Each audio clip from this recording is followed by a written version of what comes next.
আজি আন্তৰ্জাতিক ব্যাঘ্ৰ দিৱস বিশ্বত বাঘ সংৰক্ষণৰ সজাগতা সৃষ্টিৰ বাবে প্ৰতি বছৰে 29 জুলাইৰ দিনটো আন্তৰ্জাতিক ব্যাঘ্ৰ দিৱস হিচাপে উদযাপন কৰি অহা হৈছে। কাজিৰঙা ৰাষ্ট্ৰীয় উদ্যান কৰ্তৃপক্ষই দিনজোৰা কাৰ্যসূচীৰ আয়োজন কৰিছে ব্যাঘ্ৰ দিৱস। উল্লেখযোগ্য যে উপযুক্ত সংৰক্ষণ প্ৰণালী আৰু সজাগতাৰ অভাৱত এটা সময়ত বিশ্বত বাঘৰ সংখ্যা হ্ৰাস হৈ ক্ৰমে বিলুপ্তিৰ দিশলৈ গতি কৰিছিল, যাৰ বাবে প্ৰাকৃতিক ভাৰসাম্য ৰক্ষাৰ ক্ষেত্ৰত সৃষ্টি হোৱা প্ৰবল প্ৰত্যাহ্বানৰ ক্ষেত্ৰত বিশ্বজুৰি আৰম্ভ হ'ল বাঘ সংৰক্ষণ সজাগতা। বাঘ সংৰক্ষণৰ ক্ষেত্ৰত কাজিৰঙা ৰাষ্ট্ৰীয় উদ্যানেও লাভ কৰিছে বিশেষ সফলতা।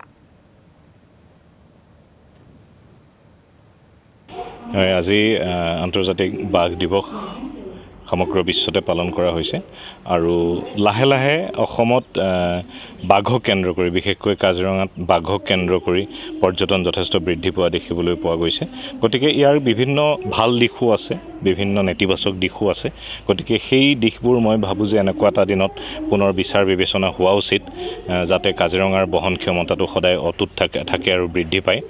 দ্বিতীয় কথা আৰু গুৰুত্বপূৰ্ণ কথাটো হ'ল যে বাঘৰ সংৰক্ষণৰ দিশটো, আৰু বাঘৰ সংৰক্ষণৰ বাবেই অসমতো কেইবাখনো ৰাষ্ট্ৰীয় উদ্যানৰ লগতে ব্যাঘ্ৰ সংৰক্ষিত প্ৰকল্প ঘোষণা কৰা হৈছে।